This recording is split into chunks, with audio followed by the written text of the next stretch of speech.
অনেকে মনে করেন যে সে কেঁদে দেয়। আপনি যে আমার কান্নাটা দেখেন না, এটা শহীদের সাথে, এটা কান্না না, এটা ক্রোধের আগুন। আপনারা দায়িত্ব নিতে পারেন নাই বলে হচ্ছে কি আমাদের ৭১-এর পরে আবার ২৪ লিখতে হয়েছে। আপনারা যদি আবার দায়িত্ব নিতে ব্যর্থ হন, এবং আপনারা ব্যর্থ হচ্ছেন এটা আমরা দেখতে পাচ্ছি, তারপরে কিন্তু ২৪-এর পরবর্তী আরেকটা সাল লিখতে হবে, এবং সেটি এত ব্যবধান থাকবে না, এই নিশ্চয়তা আপনাদেরকে দিতে পারে। আমরা ২৪ আমরা প্রতারিত হতে চাই না। আপনার মাঝে মাঝে আমি ব্যক্তিগতভাবে মনে করি, আমি খুব অনেকে মনে করেন যে হচ্ছে সে কেঁদে দেয়, রাস্তাঘাটে যায়, সে হচ্ছে মানে চোখ দিয়ে পানি পড়ে যায়, এ হচ্ছে। আবার অনেকে হচ্ছে বাংলা সিনেমার হচ্ছে আনোয়ার না কার সাথে আমাকে লিঙ্ক পাঠায়, আমি দেখি। আপনি ধরেন, আপনি প্রত্যেকটা দিন আপনি ব্লাড নিয়ে আপনি ডিল করছেন, প্রত্যেকটা দিন আপনি কনফ্লিক্ট নিয়ে ডিল করছেন, আপনি ভায়োলেন্স নিয়ে ডিল করছেন। প্রত্যেক দিন আপনার জীবনে কোনো সকাল নাই, আপনার জীবনে কোনো সন্ধ্যা নাই, প্রতিনিয়ত আপনি ভায়োলেন্সের মধ্য দিয়ে যাচ্ছেন, প্রতিনিয়ত এভরি সিঙ্গেল আওয়ার্স আমাদের ভায়োলেন্স, আমরা এই যে কনফ্লিক্ট, ব্লাড, এই বিষয়গুলোর মধ্যে দিয়ে আমাদের যেতে হয়।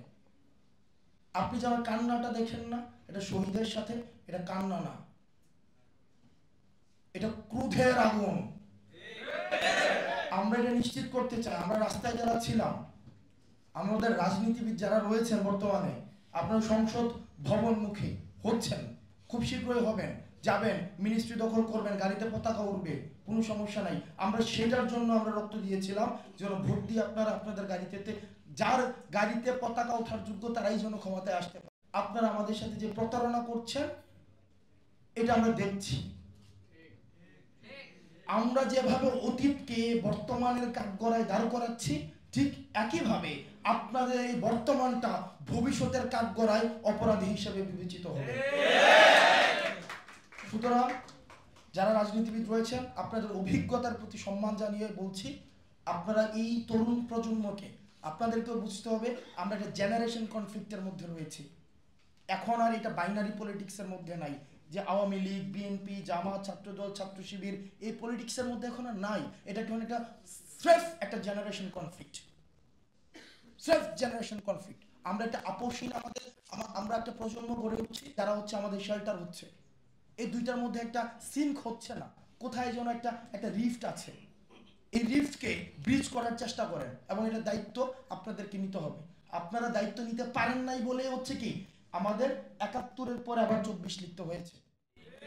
এখন আপনারা যদি আবার দায়িত্ব নিতে ব্যর্থ হন, এবং আপনারা ব্যর্থ হচ্ছেন এটা আমরা দেখতে পাচ্ছি, তারপরে কিন্তু ২৪-এর পরবর্তী আরেকটা সাল লিখতে হবে, এবং সেটি এত ব্যবধান থাকবে না, এই নিশ্চয়তা আপনাদেরকে দিতে পারে। আপনারা ভালো থাকবেন, সুস্থ থাকবেন,